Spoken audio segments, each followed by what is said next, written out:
Podcast about the game of life and the hero's journey we all experience. Let's jump in with our host, Dylan Watkins, as he introduces today's guest. Do you want to know what it's like to do coaching inside of the metaverse? What about, do you struggle with ADHD or focus challenges? Well, on today's podcast, I have Nathan Sudds. He is a coach and consultant that helps busy entrepreneurs and professionals with ADHD and focus challenges. He more recently spends most of his days inside the metaverse, leading virtual reality co-working events. And without any delay, I'd like to welcome Nathan. Hey, Yo! Hey, buddy. Dylan. Good to see you. Good to Good see to be you too, with brother. you. Yeah, man. Great to connect. I think the last time I saw you, I was about 2 feet tall, looking over the top of a virtual table, trying to jump up and wave at you. Go, yo, bro, I'm over here. Yes, you were a little shorter. You were a little shorter and definitely more animated. It's pretty great. Mhm. Yeah, man. It's great. It's great to connect with you, dude. And I know, a bit of your background is as a coach and as a consultant. I know more recently, you've gotten a lot into virtual reality and the metaverse, and you have a deep passion Mhm. for that. I'd like to kind of just kick things off with understanding, what about, got you interested into virtual reality and the metaverse and really kind of jumping into this with both feet? Sure, yeah. The the metaverse to me was sort of like a concept for quite a while. I mean, this idea of VR even was really interesting, but I just didn't quite see the connection because I'm not really a gamer. Wasn't great at games, so that's part of the reason why I'm not a gamer. Just like I'm the mash the buttons kind of person, right? So, but what I really got interested in VR was when it became smaller and compact, and I could, I didn't need a computer to do that, and I could jump in, and I started to see the social connection part of it, the way that I could actually reach across like 12,000 kilometers. My sister, for example, and my mom and all these people are in other countries, and I'm traveling full time as a digital nomad. And I'm like, I could be sitting across the table or on the couch next to people that I really care about, or meeting people or connecting with people from around the world in this way that's just so unique. And if you never experienced it yet, you don't really understand how present you really feel with other people. And that just really blew me away. And so I started exploring, that for that reason, that's what got me into it. And now, yeah, it just exploded my mind in this idea of like what's possible in the metaverse. Actually, as a digital nomad too, I tend to make a lot of connections and friends, and then bye, see you later. I'm off to the next country, and then I don't have that network or that connection anymore. And the metaverse is so different. Like I'm in Canada right now. I was in Thailand for the last 3 years. I brought all my friends with me. When I put the headset on here in Canada, I'm sitting at the table with the same people that I was sitting at the table with when I was in Thailand, but I don't lose that connection. I think there's something really powerful about being in the same place as someone or being present with them that video like this doesn't really provide. Totally agree. And I mean, I think you bring up an issue, a digital nomad, right? For some people that Mm. don't really know that term and understand it, and really, can you kind of speak a little bit more of like, what do you mean when you say digital nomad? Sure, yeah. It's kind of an interesting term. Sometimes I like it, sometimes I hate it because it comes with a lot of stereotypes and everything like that. But essentially, I travel full time for the last 10 years across different countries, a few months at a time, depending on where I am in the world. I'm landing in Asia. I spent a lot of time in Thailand during the pandemic. Because of this, I happened to be in Thailand right when it happened and stayed the whole time. But over the last 10 years, I've been in like Vietnam, Thailand, Indonesia, over into Turkey, Bulgaria, Romania, Greece. Like, so every few months I was always moving. And so as a digital nomad, basically I can just work online so I can be anywhere. And that was maybe like 10, 12 years ago. No, I think it was 12 years ago. We realized that this was possible because we were just sitting at home working in Canada and going, if we work from home, like home could be anywhere. And it was a lot of people that inspired us. Other people, Chris Guillebeau is a good example, who wrote the book $100 Startup. He was one of the people that kind of piqued my interest on this because he told stories in his blog about like running, jogging on a runway in some country I'd never heard of, and these kinds of things that sparked my interest. But it was really my wife that wanted to travel, and so once we got going, digital nomad life became our life. And so we have one backpack each, and we just pick up and go whenever we want to wherever we're going. So That's awesome, man. And how do you make your decisions on what countries you're going to go to, and what does that look like? It is, for us, it's really random. I don't know Yeah. if other people plan it more specifically, but there's been decisions to go somewhere based on the weather in a recent news article. Like Taiwan popped up on our radar again when we were traveling, and there was I think it was like a hurricane there or something. I think a tropical storm of some sort. And we're like, oh yeah, we really wanted to go to Taiwan. Although, like, why would you decide to do that based on weather like a storm like that? But it was just like random. But a lot of times it's just like how we feel in the moment, one of us or the other. Or we had friends we met in Thailand who were living in Romania, and so we decided to kind of make our way to Romania to spend time with them. And so there's really no rhyme or reason. It just depends on how we feel in the moment and where we go. Have you seen has traveling around as a digital nomad, has it shaped your mindset, your perspective? Like, how do you think if there was two paths and Nathan stayed at Canada the whole time and other Nathan went off and traveled around the world, what do you think has been the fundamental mindset shifts by traveling around to so many different countries? Wow. Yeah, that's a great question. And so many different ways I guess I could answer that. But, I think every country that we've been to, my wife Sharice and I, we often say like each one changes us in a different way because we learn something new about ourselves or about the world. And so each one of those things kind of changes the past. So I don't even know what, that Nathan who stayed back in Canada would be doing right now or what that would look like. But I know I wouldn't trade the one that I have now. Like I wouldn't trade what I have now for that because my mind has been open so much in a lot of things. Like just the first time landing in Thailand, I wasn't sure what to expect. And like after the first couple of days, I was like, I could live here. And I see so much of what, I love about life in all the different countries. And so it reminds me like to take this differently. If I brought back one thing from all that experience that I really feel, is powerful is like, what's normal, right? Like you land in a country where like you're come from a place, and a lot of people, if you've only lived one place your whole life, it's kind of very particular. Like what we eat for breakfast, this is what is breakfast, and this is what is this. And like you can, just a simple example. I mean, you land in a country where breakfast looks completely different. And you're locked into, you don't realize how locked into thinking you are until you start to go, okay, this is, your brain has to kind of adjust and go, oh, this is different. And the book Anti-Fragile by Nassim Taleb is a good example too. It's like by landing in different places and having to get up and go and like learn new things all the time, you're creating an anti-fragile sort of experience where really, like, I feel like almost any country in the world I could land and within a couple of days feel comfortable. I mean, there's some exceptions to where I would probably have a lot more learning curve than others, but that's what it's taught me from landing in Thailand to landing in Malaysia and going to Malaysian part of Borneo. Like every country we land in, there's something unique and different about it, but there's a lot of similarities. Like you find your local market, you meet, you make your connections, you know where to go, and it's an amazing feeling to know that there's like, now a lot of people feel like, oh, you don't have no home. I'm like, no, I have like many homes because I could land I know right now I could land in Izmir, Turkey, and I could I'd have friends there already. I have my local corner market that I love. I have there's shops. I know where to play basketball. Like I have a home there. I haven't been there for quite a while now, but I still feel like when I land there, there's going to be so many familiar things. So it's not like I lost anything. I gained, a lot more, homes.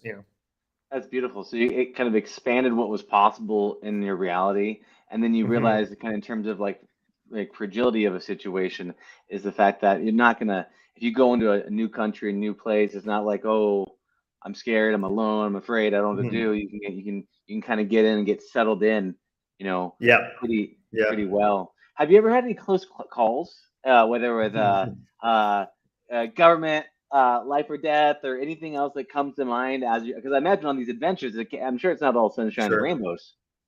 No, I think that's a great point too. Like it's, sometimes people, on Instagram, you just see all the amazing things. You don't see all the challenges, but even on the worst day traveling and, as a nomad, like it's really quite good. I mean, we run through some struggles and things. I just mixed those two words together somehow. But when I was in Thailand, I actually hosted a support group in the park there because what I was noticing is a lot of people, you're in paradise, but you're still struggling with the same things you struggle with. And there's a great book called Wherever You Go, There You Are by John Kabat-Zinn. And it's like, the whole idea is like, you can go somewhere, but you can't get away from yourself. So you have to sit with yourself and be present with yourself. So I think traveling doesn't solve all your problems. You still have to deal with all the same things. So we've had some close calls where, like, someone's trying to scam us or something, or, I'm sure on the motorbike, I've probably had more close calls than I even realized because, I love driving the motorbike. And, for me, I mean, for the last 10 years, I've been riding it all over Asia and mostly Asia. And yeah, I mean, it's an amazing experience. You got to be careful, but you don't even know what things you might have almost, had happen because you don't know what you don't know. But yeah, we've been in some pretty stormy places, like in Philippines, when there was there's like, they call it something different there, typhoon, I think they were referring to it as, and there's a ferry and we needed to get on that ferry, but there's a typhoon that day. And so what I noticed is the Filipino people, they're just sitting outside waiting to see if the ferry is going to go. Whereas everyone else would be like, if we heard that news back here in Canada, we'd be like, oh my God. Filipino people are just like, well, okay, another typhoon. Let's just wait and see if the ferry's going to run or not. And it's like, it's so different. Like even when we were in Taiwan, like, or a good example is like, there's a few years back, there was a protest in Bangkok, and all the farmers were at were up there and like very upset about the situation with, I think it was something to do with the rice market and a bunch of different things they felt was not going well. And everyone's calling me, are you okay? Because like it looked scary, but you don't have any context. Like Thai farmers, if they're out in the farm right now, they put a mask on where you can only see their eyes and their mouth, like, because they're trying to stay out of the sun and not get too much sun on them. And so when you see a whole bunch of farmers like with the mask on, you think, oh my God, this is scary. But really, that's just the way they do it every day in the sun. I mean, not that there weren't some incidences, but a lot of times that's what we see on the news. We see all the scary stuff on the news, and I'm like in the country enjoying life, and people are calling me like, are you okay? And we're like, what? Everything's fine over here, like, and that's kind of like the media thing too. You see a lot is like media focus so much on the negative stuff that you only hear that. And so we're in our bubble and we just hear bad news from everywhere else. And a lot of times I feel safer over there than I do, back in North America sometimes because of the way things are. So my parents, my mom came to Thailand, and we were walking on the streets at 11 o'clock at night. And my stepdad said, I wouldn't be out walking around at 11 o'clock at night on the streets in our cities in Canada, but here I am feeling totally safe walking around Chiang Mai, Yeah. Yeah. I mean, and speaking of that, I was talking to you earlier, because as life would happen, I'm currently in Chiang Mai with my wife, and we Yes. came out here because a friend of mine, he decided to come out here to write a book for about a month, and I was like, oh, that sounds like fun. And then I was talking with you earlier about it. I was like, oh, I think Nathan's in Thailand. And I was like, and then we went to Chiang Mai. So that's where we're currently at. Hence why my background's different and all this fun stuff than I normally do. And, I had no idea what to expect. I had no idea what we're getting into. We bought the tickets like a couple of weeks beforehand just to say, YOLO, go for it. And I was like, is it going to be safe? Is what's going to happen? Are there going to be people in the streets? Are people going to mug me and take me? And some of the nicest, friendliest, and also that what's interesting too is that economical arbitrage of being able to say the most delicious soup for like $1, and it's just don't remind me right now. No, I'm on the other side of the world in Canada right now. We like swap places. I'm in North America and now you're over there. When we first started talking, I was over there and you're here. So yeah. I know, man. It's incredible, but it really did expand my mind on what's possible and what's here. And you realize that there's these so many times when you stay in the same place, it's very hard to separate. Oh, what did you do in May, or what did you do in June, or what do you? And but if you're Yep. in the same spot and you're doing the same things, it all kind of blurs together. But when you Sure. come here, it's I can tell this is gonna be burned in my brain. Like, oh, what did you do this month of this year? It's like, oh, I was in Chiang Mai, Yeah. Thailand, right? And Yep. that's what's amazing is like I feel like my experiential consciousness get expanded because of this. But well, the great thing is because I know you and because we've connected, I was hitting you up. I was like, yo, bro. What good food, places to visit, things to do, not to do, like Yes. because it's Yep. cool to go. It's cool to go by yourself, but it's really nice when someone has trailblazed a path for you along the way. Agreed. You know? Agreed. Yeah, there's a good mix. Like it's fun to Yeah, go out and explore on your own, but it's always nice to have some quality and recommendations so that yeah. you're not spending all your time finding the bad ones, Like it's so I've lived in Chiang Mai not every year, but at least a little while, almost every year in the last 10 years for a few months at a time. There's a couple of years where we were over in Europe, and so we didn't come all the way back for some time in the winter. But most years we spent some time in Thailand, and I've explored a lot of Chiang Mai, and so I love when people go visit there, and I can say, here's some recommendations. Like I told you about Janie Scoop, which is like actually a recommendation from a friend of mine, and now I'm passing it on to you because a friend of mine who loves ice cream is like, you got to go to this place. So I go to this place, and now it's, I'm telling everybody else about it. But that's the beauty of it. I mean, some people that traveled before the internet, I mean, they're like, oh, it's this exploration and not knowing anything and figuring out. I agree with that too. Like I think there's some. I don't know if you've seen the book Vagabonding, but I highly recommend it. Rolf Potts, I think the name of the author is. um, he talks about the value of just wandering, like just going out and taking a left, taking a right, and just seeing what's out there, as opposed to like having a destination where you're trying to go to. So Mhm. I think there's both. Like it's like finding places that you want to go to and try it, experiment, and then there's also this idea of just like walking randomly, or in my case, I love the scooter and just like taking the scooter, and rather than just going A to B, just like turn left, turn right, and get lost somewhere. And I think Ralph talks about that too, like getting lost. There's such a cool value of getting lost in a place, even the place like when I'm back in Canada now, I act differently here. Like I'm like exploring Canada as if it's a new place that I've never been before, and exploring my hometown as if it's a place I've never been before. And that's a Mhm. really interesting perspective. Like you definitely see your home country, especially if you spent many years away, so differently when you come back, because you see all the nuances that you couldn't see because you're just so used to it. And you've something you said earlier, like when you get away from what there's so much opportunity to be a different version of yourself, right? Because how much of our experience is like sort of like boxed in by what everybody else thinks of us, like, oh, he's that guy that does this, or oh, like you've got this like container that you kind of have to stay within because that's who you are. But when you go there, nobody knows you, so you can, if you've never done yoga and somebody like your boys are going to bug you because you're going to yoga. Who cares? Nobody's seeing you. Go Yeah. do it. I also think you should say who cares even at home, but like I'm just saying, like things that normally you would be stuck in this box about, you can go experiment and try.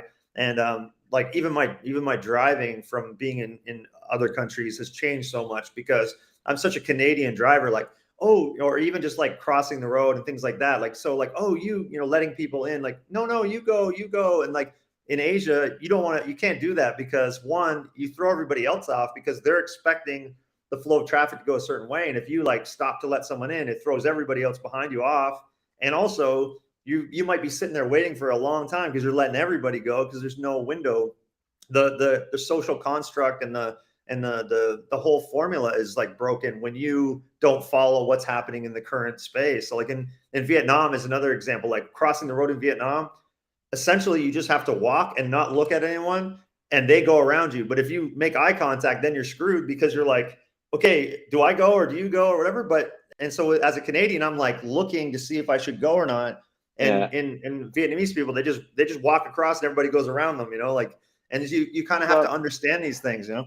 that's a lot of faith, man. What's interesting about that, what you're talking about, is it's weird that we have to go to places to find ourselves. It's interesting that Mm, there's so many things that we're so concerned, like being these tribal monkey creatures, that what are people going to think about me? What is my family? Mhm. What are my friends? I have to act a certain way. I have to be a certain way. I have to do a Sure. certain thing, right?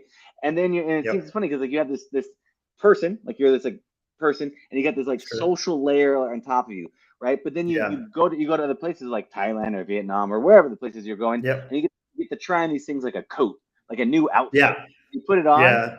and you're like, oh, I'm gonna kind of take this. I'm gonna try to take the Vietnamese walking across the street thing or whatever, which I Yep. think is way too much in my mind, way too much faith in humanity of just Yep. trusting that they're gonna dip, dive, and dodge me. So Yeah. for me, it's like what I like about that is you're talking about that by going to these different places, you get to have this piece of it because we are social, we are the Sure. people around us. But it is funny Mhm. that like we don't ever get a chance. Like I feel bad for some people that don't ever get a chance to go to try out some of these other outfits. And I feel like Yeah. it's like permanently. It's like having that sweater of yours duct taped on you that you could never take off. Yeah. You Yeah. know? Yeah, it's That, like like maybe a little bit like, and I'm not expert on this stuff, so don't mm, quote me on this, but like, when you have a plant and it's in a certain size pot, like it can't grow any differently, any bigger. But if as yeah, soon as you transplant it into a bigger space, then it becomes, so different. It grows bigger and it has more yeah, opportunity or potential. And I think that's kind of what we don't realize though a lot of times is we're accepting those boundaries and those restrictions subconsciously. There's a book by Don Miguel Ruiz called the Four Agreements, and he yeah, talks a lot about how we're making agreements all the time, and we don't know it when we're kids. Like parents are saying, "Hey, good boy, bad boy, good girl, whatever." Like when you're doing stuff, and you're calculating in your head, okay, when I do this, I get in trouble. When I do this, I don't get in trouble. And so you start making agreements like I'm never going to do that again because I got, whatever it is. And so you're kind of like your whole world is being mapped out for you by other people, and you make those agreements and you don't realize you're restricting yourself until you get away from that and you go, oh, wait a second, did I make that agreement? Did I mean to make yeah. that agreement? And so you kind of have to bring those unconscious agreements to the surface where you recognize you're a conscious decision now. What am I going to do about that? And that, I think, being in different contexts really forces you to deal with your stuff because you're like, oh, like I didn't know I had that subconscious thing that said, this is right and that, this is wrong. And then, okay. And so you're kind of like processing it. And What's interesting about that too. there's so many other dynamics there, right? Yeah.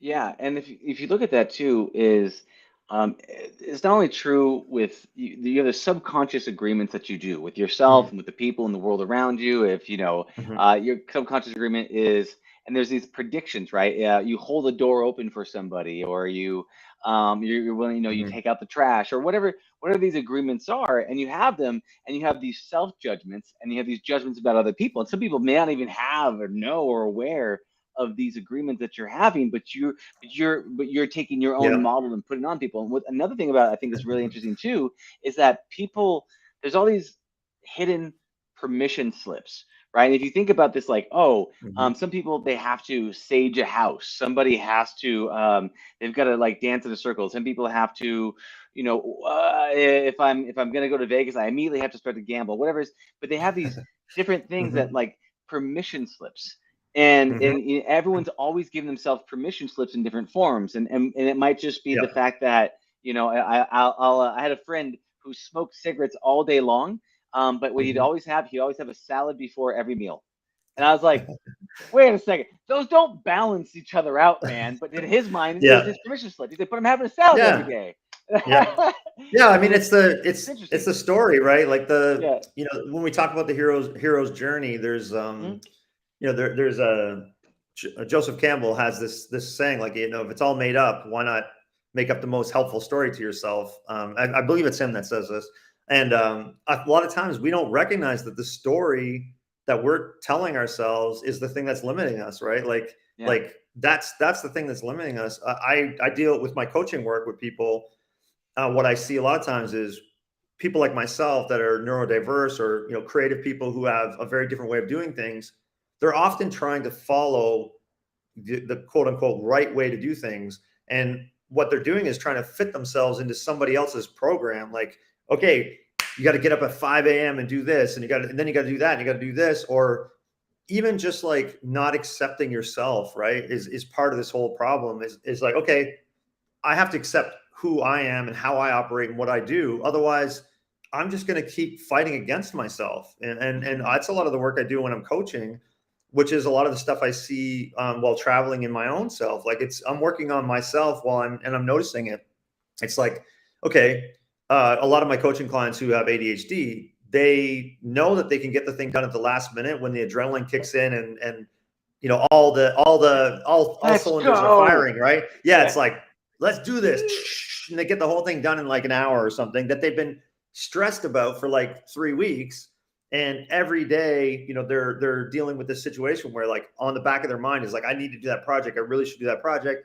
And like Tony Robbins I think it's him that coined the phrase like shoulding all over yourself, right? It's like, I should do this, I should do that. And all of a sudden you got all this should on you and you can't really function. And to the point where someone might go, I'm not going to go to the gym and work on my other goal because I feel irresponsible because I haven't gotten this work done.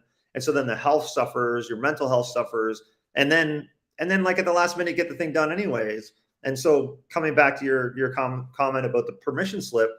Yeah. I oftentimes am giving people permission to say, forget about all that until the last day, if that's how it has to be. But don't stress yourself every day before that, because in the back of your mind, you're going to get it done at the last minute anyways. And so they go, oh, that feels so good. And I'm like, how am I giving you permission for that? Like, I don't have any authority to give you that permission. But what I'm helping people do is realize like, it's okay to have your own process, and trust your own process, and it's hard for people with ADHD to trust our process because we're always criticized throughout the whole life that we're not doing it the way the teacher thinks we should do it, or parents think we should do it, or anyone, like, because just we have a different mindset. Like our mind works differently, and a lot of creative people struggle with the same thing. Even if you don't have ADHD or know you have ADHD, there's a lot of undiagnosed ADHD, even though, especially in women, even though people say ADHD is being overdiagnosed. I think maybe sometimes it is overdiagnosed in young kids because people are just like wanting them to sit still all the time and wanting them to go to an impractical thing like, hey, you're a kid and now we're going to put you in a room for like the whole day and just sit you in a chair. Like most kids are not going to be able to handle that very well. We should have other programs for kids. But when we get to adult, we get to be an adult and you're still struggling with the same kind of things. Makes sense to sort of think, hey, maybe there's something different about my brain, neurodiversity. And so a lot of people are waking up to this idea. Let's chime into this a little bit. I have a couple thoughts and questions around this one. But looking at how would you define neurodiversity, ADHD? How would people know about that? If people are, I've heard the terminology before, but how would you define it, and how could someone know? Okay, I'm on this or I'm not. Sure. Yeah. Well, I mean, I'll start with this thought that Sebastian Marshall from Ultra Working mentioned to me one time. Is like, in the future, at some point, we probably won't have these labels like ADHD as much. They're helpful right now, but in the future, we'll probably understand neurodiversity more like DNA, where it's like we'll see markers for different patterns and things about the way the brain works. But right now we're categorizing because we can generalize a little bit. Like people who have these characteristics tend to, operate like this or show up like this, and then we can find helpful things for those people. And so neurodiversity is sort of like a wider term because ADHD is not the only sort of neurodiversity, and there's a big spectrum of things that people kind of fit in that category, from being autistic and Asperger's and ADHD. It's kind of, there's a lot of different neurodiversity in general. OCD, like it's more about like acknowledging that the brain is not like every person's brain is not the same. And I think that's a really like a valid point. And most people, if you just embrace the fact that your brain might not be exactly the same as everyone else's brain, then you can start to accept yourself and say, okay, I need to work within the context of what I know about myself. And sometimes I talk to clients about the idea of like, if you got a device without a how-to manual and then you had to operate it, you're fumbling around trying to figure things out. So you're inside that situation right now. Like we got this device, this body that we're in, and we're trying to operate it, and there's no manual, and so we're having to figure that out. And so it's good to document it. Like, what do I learn about myself? Make a note about that. Try to lock in what you're learning. Like, okay, getting up in the morning, doesn't work well for me. Why am I going to keep putting myself through that thing? That's an example from my own life. My wife and I are like, we're not booking flights before 2 p.m., unless it's absolutely necessary, like saving $50 to wake up at 8 a.m. or 7 a.m. to get to a flight or something like that. Not worth it. Rather just go at 2 p.m. and pay the extra $50. And so you like making trade-offs is a part about how you feel, right? So it's like acknowledging your brain, acknowledging that you struggle with certain things. Like I work best late at night. That's usually my best time to work.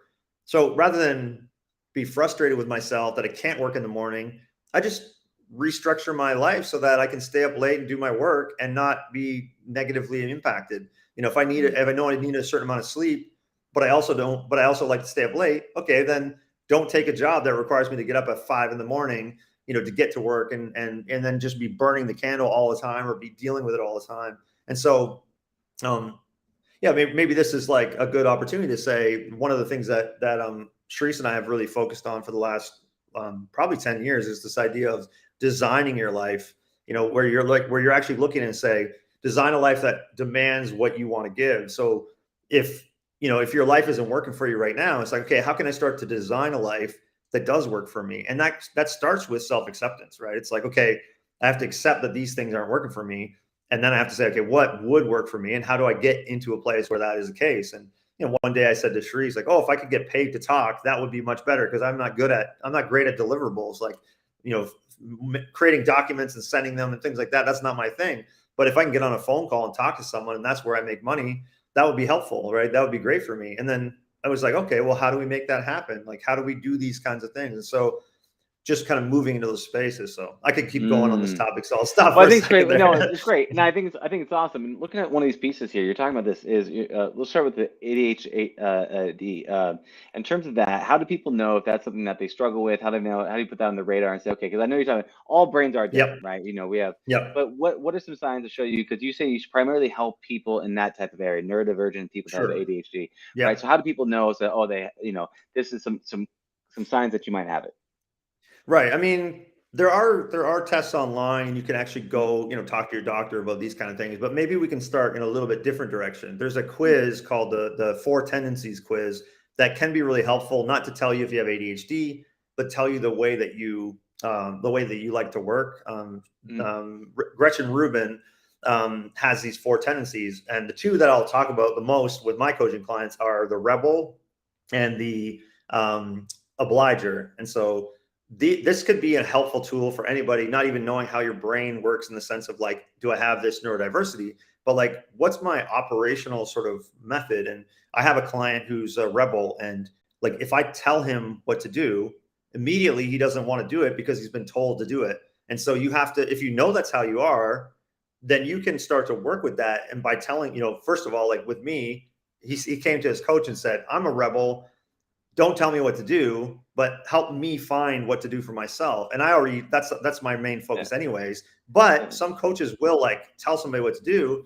And I do that sometimes too. So the fact that he knew that about himself was really helpful. So now we start designing things that will help for that. And then if you're an obliger, you're more likely, and this is to me, an obliger is a good red flag that you might have ADHD, because obliger is more like, if somebody else needs something done, you're going to get it done somehow by it might be at the last minute, but you're going to get it done. But if you set a deadline for yourself for say like Friday at 5 p.m., and then you don't even think about that deadline until the next Friday, and you're like, oh man, a whole week went by and I didn't even do that thing that I set a deadline for. It's because you don't have that internal accountability. It's like an external accountability. Somebody else wants it, it's going to get done. If I want it, not necessarily going to happen. And you might want it really bad. And this is the thing that's really frustrating for people with ADHD. You might care about something a lot and it still doesn't get done. And for people who are neurotypical, that doesn't make any sense. Like it's really difficult in relationships because like for example, my wife, if she asks me to do something and I don't do it, and I promise to do it and I don't do it, she's going to think I don't care about her or the thing that she asked me to do. Reality is I might have sat there stressed about it, remembered it many times, but not when I was in the place to do it. And then it just blew past. It's not that I didn't care, but it didn't get done for certain reasons. It's not connected to care. And so that's back to the social construct that we're talking about. Like, if you perceive the world as, if you care about it, it gets done, and then you're around people who could care about something and not get it done, then you're perceiving a different world than that other person is. And so you're having a different experience of that person than really is true. Yeah, you're also talking about something that's really interesting. I consider this to be like cheat codes for yourself. And if you know yourself really well, you get a cheat codes. And so, like, for myself, like me and my wife, things like that, it's like, hey, if I'm really upset, or if I'm really this, we have like little things you can write little notes on and go, hey, when I'm upset or I'm stressed or whatever, hey, here's what you can do to disarm me. Here's the manual, the cheat code for hacking my system to get me from A to B, right? And so, and sometimes if you're not aware that you get into a certain state, someone can help you get you out of that state. And like you're saying, hey, I'm a rebel, I'm a this, I'm a obliger. Here's my cheat code, and how about we both help me work with me to get to where I need to go, which I think is great. Yeah. And one thing that you're talking about this, and I thought it was brilliant, and I think I'm going to call our podcast, because I title all these podcasts whatever based upon the conversations, designing a life that demands what you want to give. And I think that's, I think what's beautiful about that is the fact that one of the number one facts that I personally believe to create what's the most important thing in life, right? Is I personally think is self-respect. And I think self-respect is one of the most important things. But there's a lot of permission slips around self-respect, right? The permission is like, I need to be loved, I need to be successful, I need to be a good husband, I need to be insert this, or the thing is, sometimes the people that, like, they stress out on something, they want to get something done, and then they don't get the thing done, they beat themselves up, and then they lose self-respect, right? And it could be it could be they procrastinate on their fitness, or on their mental well-being, or on their business, or insert the thing. It's like, and then how you start to gain that self-respect, and it's like, well, do you beat yourself up the whole time? Are you going to beat yourself into happiness, or what does it look like? And so I like that concept of understanding the cheat codes for your life, and then saying, okay, what do I need to go? But it's, how do you find? Here's my question: how do you find that balance, right? Because the balance of doing something that stretches you, right, but not doing something that's against who you are natively, right? So maybe I'm comfortable being at home and watching Netflix all day, right? But but getting out of the house and going to another country would make me grow, right? And so how do you find that balance between doing something that's outside your comfort zone, but not doing something that you're something that the life is demanding of you? You know what I'm saying? Yeah. So I mean, I love I love this idea of where we're headed here. So I want to come back to what you said about self-respect. So self-respect is really important, and how you get there. I feel like a big part of how you get there is self-acceptance and self-compassion. Right? There's two components, and the interesting thing about processing this, the balance, the idea of balance, is that we often don't really understand the idea of balance. And when you want to try to, like, how do you get to these places? How do you deal with this designing your life? It really does take, like, looking inward and saying, why am I doing what I'm doing? Like, for example, being on the couch and watching Netflix, like, that could be a positive thing. Like, I'm enjoying this. I enjoy watching Netflix. I'm having a good time. It could also be an avoidance, thing where we're stressed, we have anxiety about something, we're avoiding something we don't want to do, and we're on the couch watching Netflix. That's a different experience altogether, right? It's like laying on the couch, wishing I could get up and go do the thing I want to do, but I'm not doing it, And so it's like, understanding why I'm doing what I'm doing is really important to getting to the next level, or where you want to go.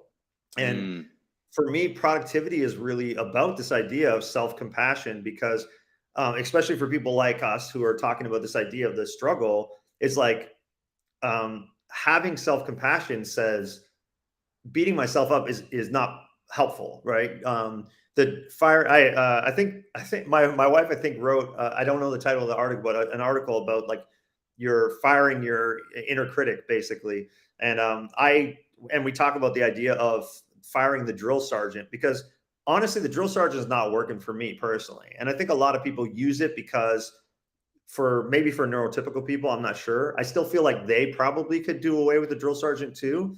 But like the drill sergeant doesn't work for people who consistently fall into the same problems, because all it is just beating you up over and over again.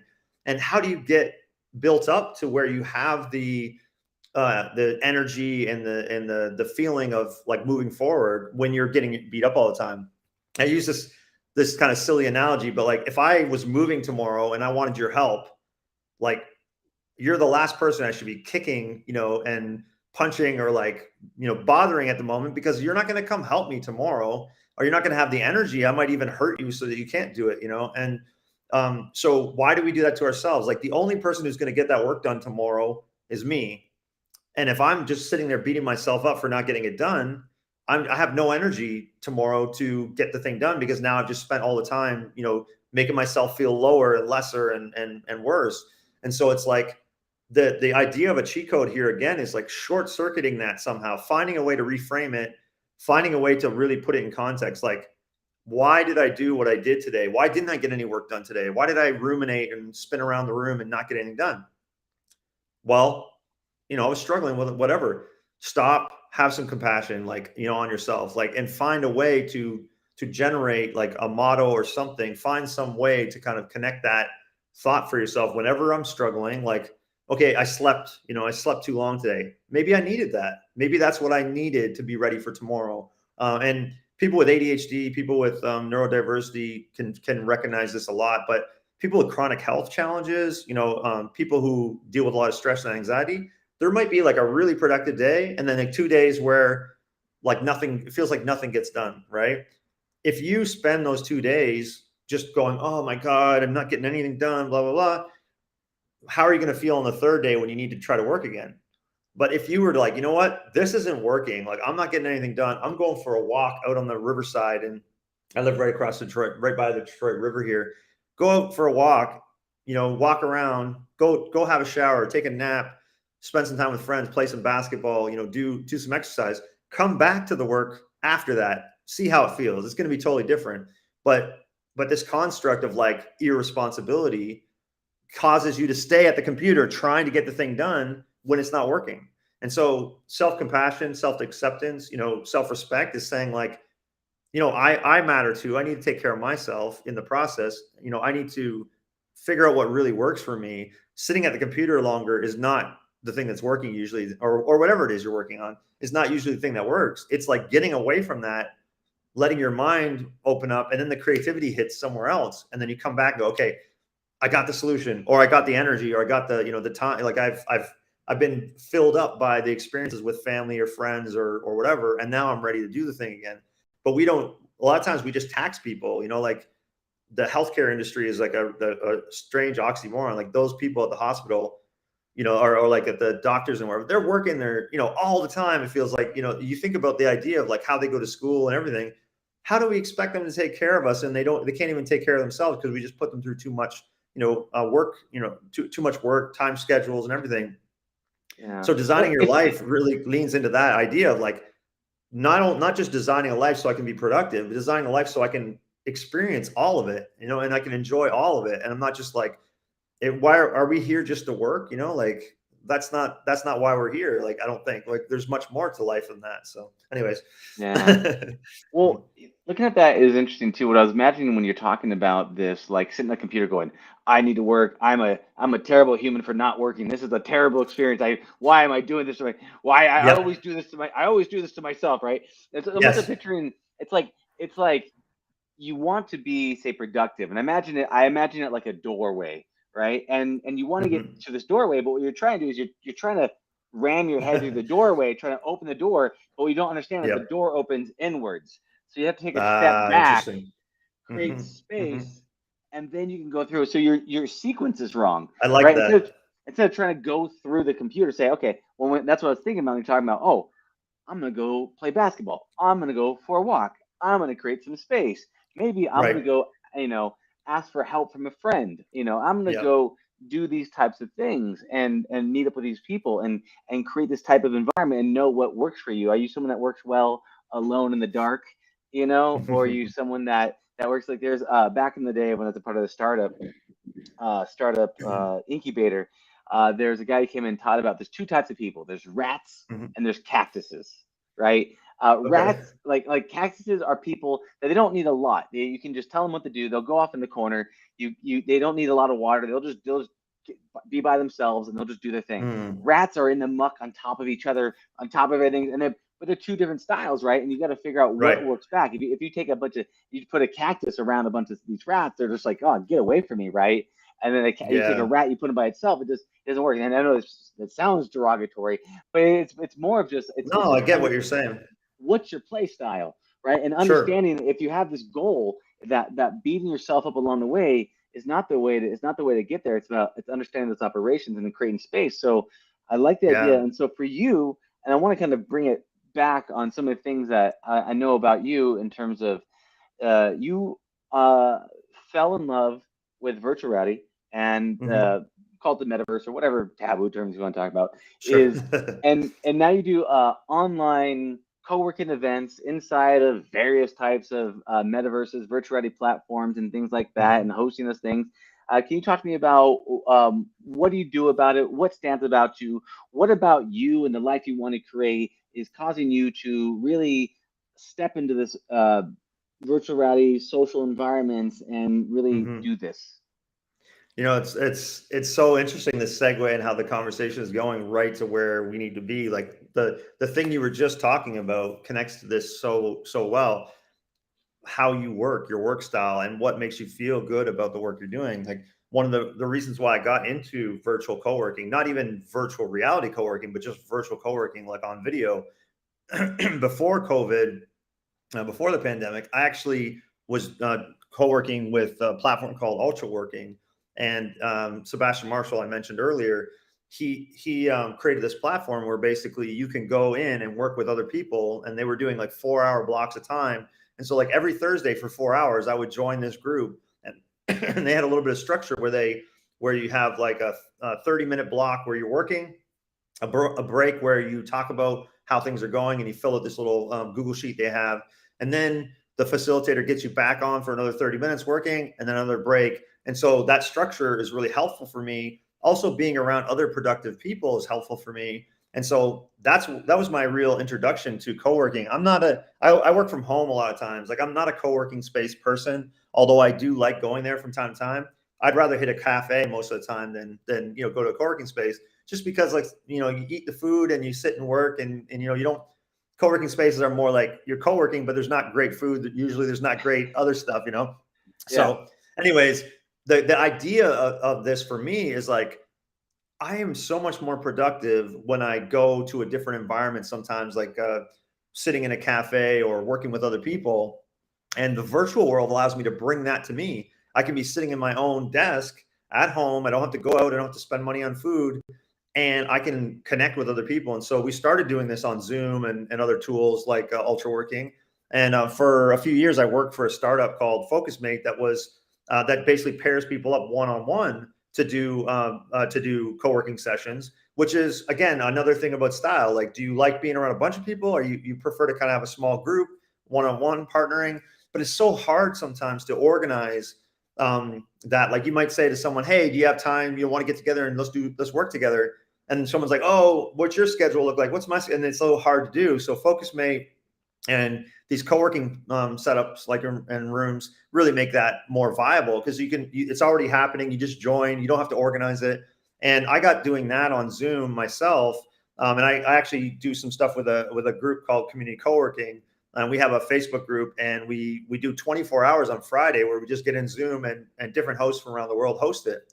And so for me, an extension of that was just going into virtual reality. As soon as I saw virtual reality, I was like, oh, we could co-work in here. And in the platforms that exist now, Workrooms and Immersed, these two applications for the Oculus Quest, which I have right here. Ooh. The Quest. This is the Quest 2, and I have the Quest Pro coming on Tuesday. Yo, So so do I. yes. So we're going to go off topic there, but for those that don't know, like Yeah. the Quest 2 is a virtual reality headset. I Yeah. have a fan added here because That's Thailand was so nice. hot. I could blow the hot air out of the headset. But when you put this on, like if you've never put a virtual reality headset on, it's hard to explain exactly the feeling. But there was a contractor at my house the other day, and he was kept looking at, going, "Is that one of those virtual reality things?" And I'm like, "Yeah." So I put it on him, and he started cursing right away. He's like, "Holy, oh my God!" Because it's that expanding your universe kind of thing that you were talking about earlier. You put the headset on. I could be sitting in my house, but suddenly I'm in, a big like a cave home with like beautiful lighting and like all these cool little features.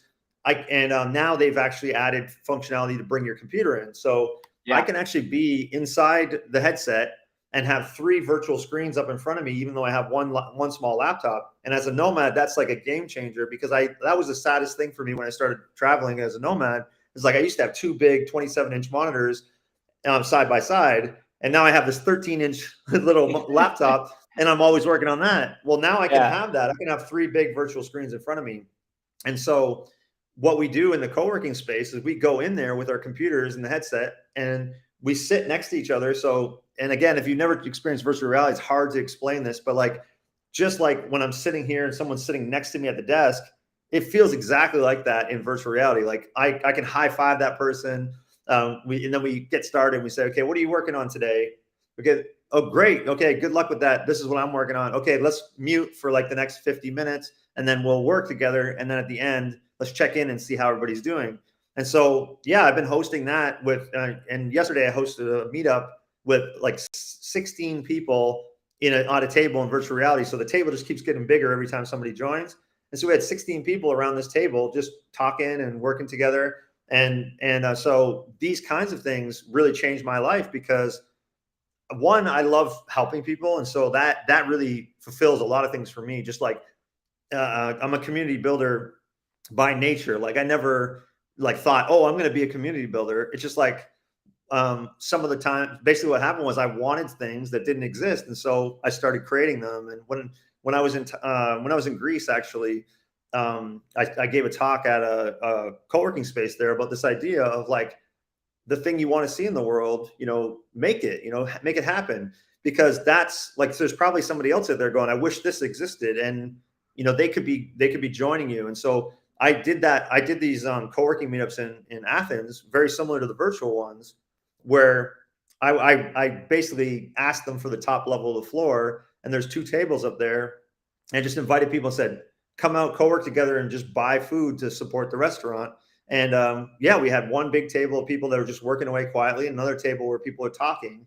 And again, that was another thing, embracing your style. So these people want to be very quiet and work independently. These people want to be able to chat and talk and work while they're working. And so embracing who you are, getting those things going. And for me, facilitating those kind of things is really great. And I realize now that like I'm a community builder, I started like, I want to play basketball frequently. Do you play basketball, by the way? If you do, I have a great group of guys in Chiang Mai that you can play with. Not very well, man. Not very well. Okay. Okay, you can't come then because they're too competitive for you. I'm just joking. I'll give them a thumbs up from a distance, man. Like, yeah, you go for it, guys. I'm vertically challenged. I'll duct tape some phone books onto my feet, so I can.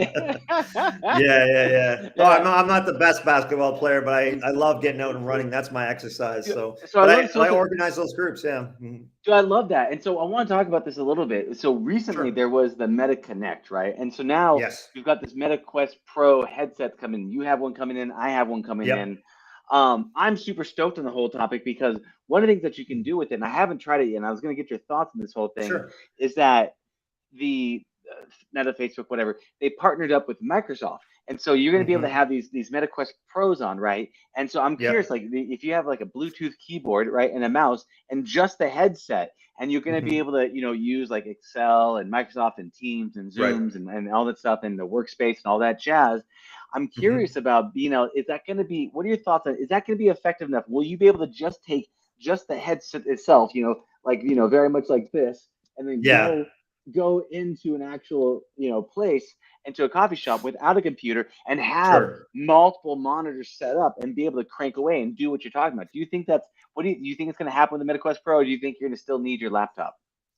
Yeah, the first version, when it comes out, probably not yet, but they did announce at the Microsoft event, which followed the Meta Connect event, they did announce that they're going to bring Windows 11 Cloud to the headset as well. So so I don't know when that's coming, but that's the plan. And I think that's the ultimate, that's the ultimate cheat code. Let's say, like if I can just pick up the headset and I have a mouse and a keyboard and that's all I need, I don't need the laptop, then that would be pretty great. I think that's the next level. And as the headset gets smaller and smaller, and it's just like hopefully it's just like a pair of glasses like this, and then I can just work away and just click something and the screens come up.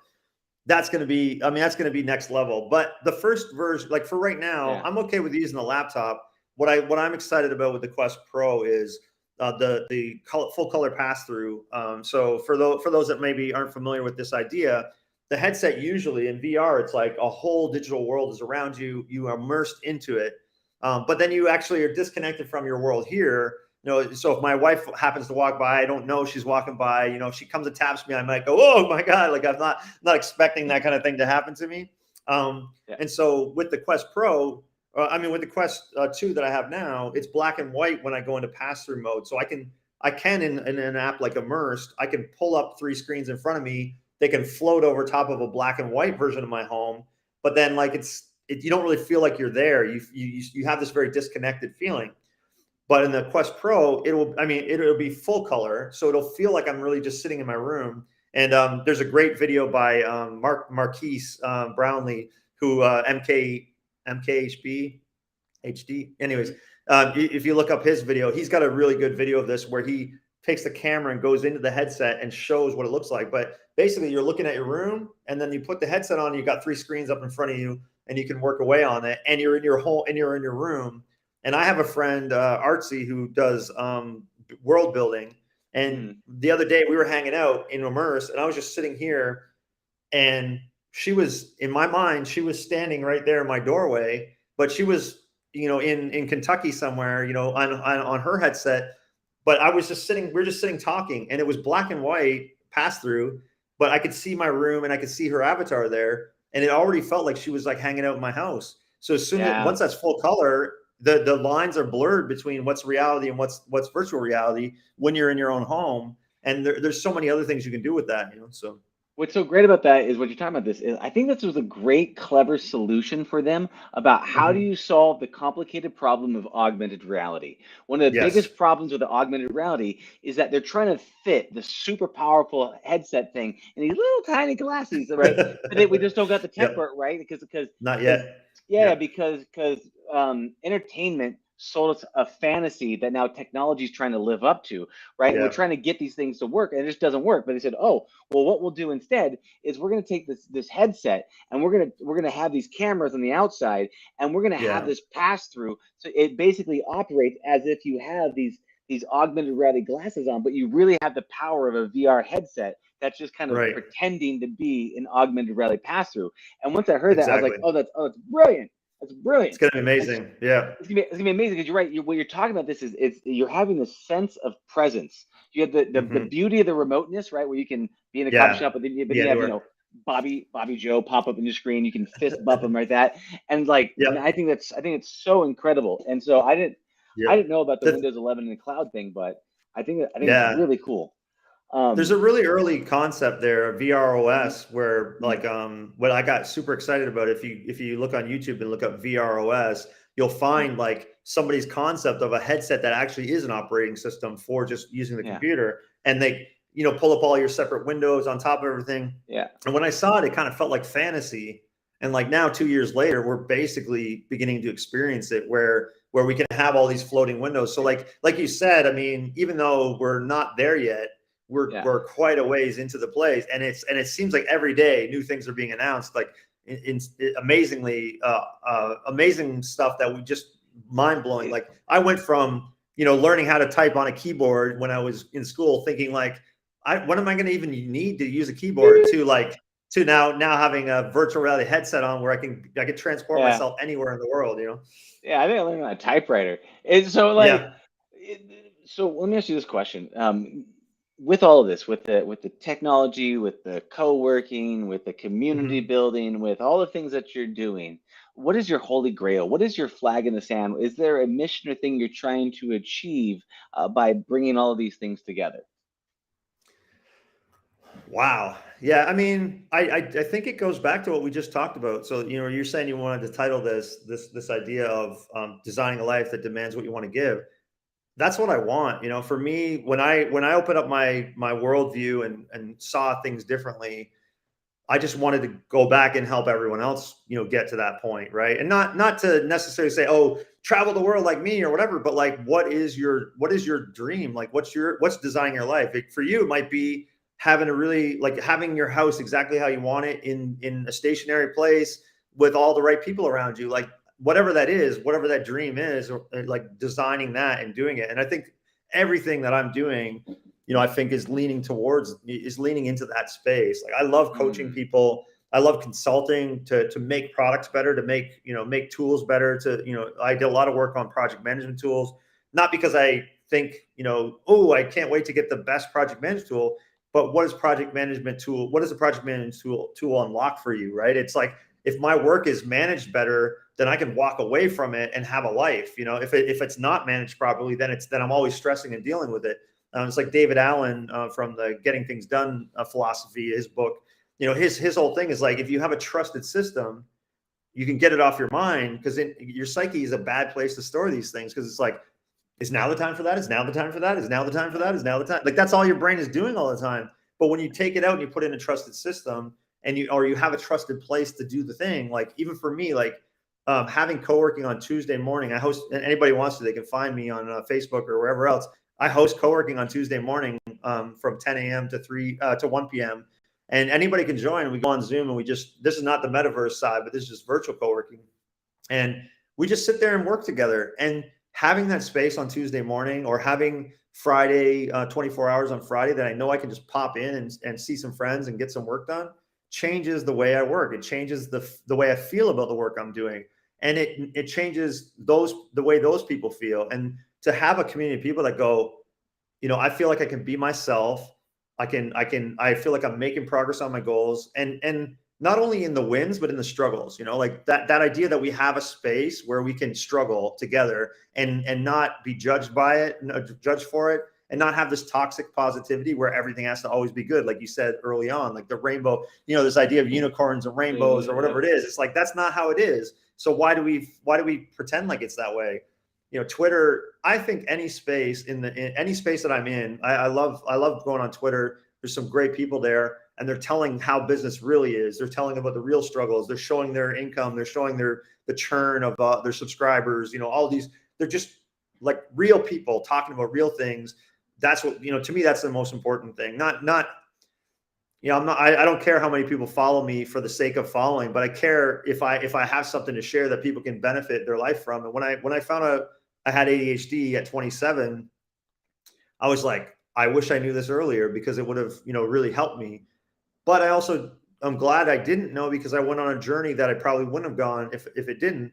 But I definitely want to help. But if I find somebody else, and there's somebody recently I started coaching, and they're 27, just found out they had ADHD, and it was just like this, just resonated really well, because I was like, okay, I know exactly how you're feeling right now, and now you don't have to learn from square one at 27 like I did. I can bring you what I know and help you on that journey. And so I mentioned Chris Guillebeau earlier. I went to his I think it was the very first World Domination Summit in Portland, and somebody there, I think it was him and maybe somebody else, was talking about this idea of a legacy project. And so for me, coaching and these things are really a legacy project. I don't really care if I make money from them, but I want to leave something in the world that make the world better and make other people's experience better.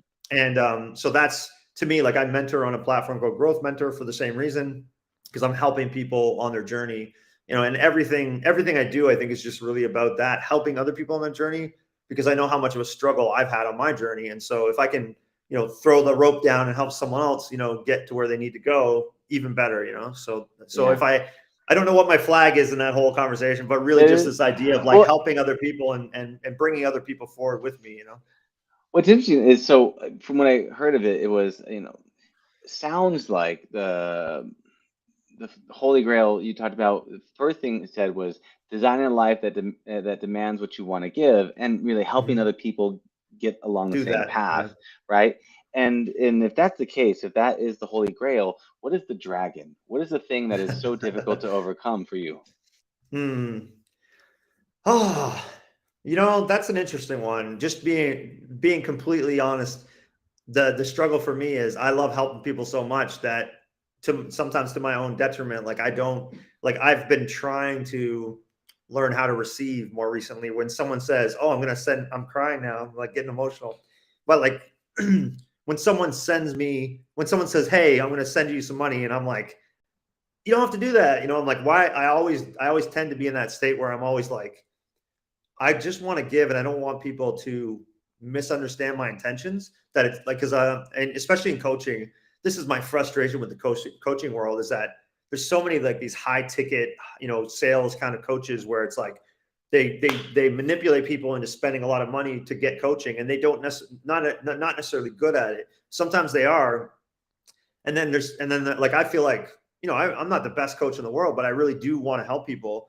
And then people perceive me as trying to sell them. Like I literally offer people a free phone call to connect with me, just like DM them and say like somebody I actually know and they know me, and I send them a message and they go, "Hey, just so you know, like I don't no sales pitches on this thing." And I'm like, that hurts. It hurts a lot to think that coaches have made that reputation for themselves, and like so it makes it hard for me sometimes because I don't want to I don't put myself out there to make money as often as I would, I could, because I'm dealing with that the way people perceive that business model, right? And so Yeah. my favorite thing to do is just get on a call with someone and talk, and if it's useful to them and they want more of it, they can come to me and they can pay me for it. If it's useful for them and they don't need anything more, we go our separate ways, and I'm happy because I've made a difference in their life and I've helped them. And if it's not good for them, if it's not a good fit, they go their own way, and we both win because nobody paid me for something they did that wasn't valuable to them. And so, but my struggle there really is like I had a bad taste in my mouth from a lot of sales pitchy stuff. Mm. So it's hard for me to make, to really put myself on the line and say, okay, this is the kind of money I want to be, I want for this thing. Or even if I don't even ask for money, somebody will come to me and want to give me money, and I somehow find a way to turn it down or like pass it on to somebody else, And so, yeah, if that's one of my dragons, is probably there, but it works out for me in the long run. Like I always get opportunities, things happen, but I get emotional about it because it's like, when you asked about the dragon, I was like, I really don't Yeah. like the rest of everything else. Like I've got lots of other struggles with ADHD and all that stuff, but those are things that I've come to accept and really understand. This is one that I'm still learning. I'm still working on, So Still working through. No, beautiful, man. I appreciate it, and it's real, man. I can feel it, yeah, for sure. appreciate you being honest about it. And someone who's has spent time with you, dude. I know your heart's in the right place, and For I sure. felt I can tell you, Thanks. Kyra, and I've spent and I appreciate you, brother. I do, and Thank you. thank you for putting it out there for sure. For Um, sure. For sure. that was beautiful. So with that, on that same point, you know, um if people want to find you, if people found this conversation to be valuable, if people said, "Wow, Nathan's a cool guy. Maybe I'd like to get a chance to get to know him some more time." How would they reach out to you? How would they get a hold of you? Yeah, I mean, NathanSudds.com. That might not be easy to spell, but it's Sudds. That works. You can find me on Twitter, Facebook. All of them, I have the same handle basically.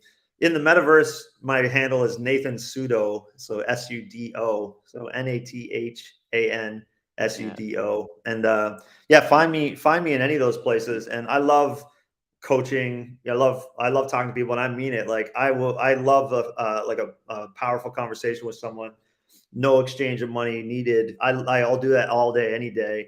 And at the same time, like I feel like there's so many deep paths that we could go on, just like this conversation today. It's like we went down a lot of different rabbit holes, I guess, in different areas, but like we could take any one of those and go like oh, for even sure. deeper on each one of those topics. And so that's what I identify a lot of times. So yeah, but yeah, I love connecting with people. Find me on any of the social media platforms. I might not be so active in posting, but I'm always there, exploring and learning. And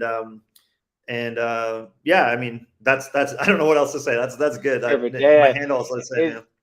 Sure, and anywhere you'll see this podcast, your name will be in the podcast. So it's just Perfect. first name Nathan, last name Sudds.com, and that's the best way to get a hold of Yep. you. So Perfect. beautiful, Nathan. Thank you so much for coming on, brother. It's been Thank an you. absolute honor and pleasure. I enjoy rapping with You too. you, and I You look forward too. to hanging out with you soon, brother. All right, Sounds good. Enjoy Thailand. I will do. Have a blessed, beautiful day, brother. I'll see you on the other side. You too. Take All care. right. Bye. Thanks. Bye now. Take care. Thank you for listening to the Heroes of Reality podcast. Check out heroesofreality.com for more episodes. While you're there, you can also take the Heroes quiz to find out what kind of hero you are. Or, if you have a great story and want to be on the podcast, tell us why your hero's journey will inspire others. Thank you for listening. See you on the other side.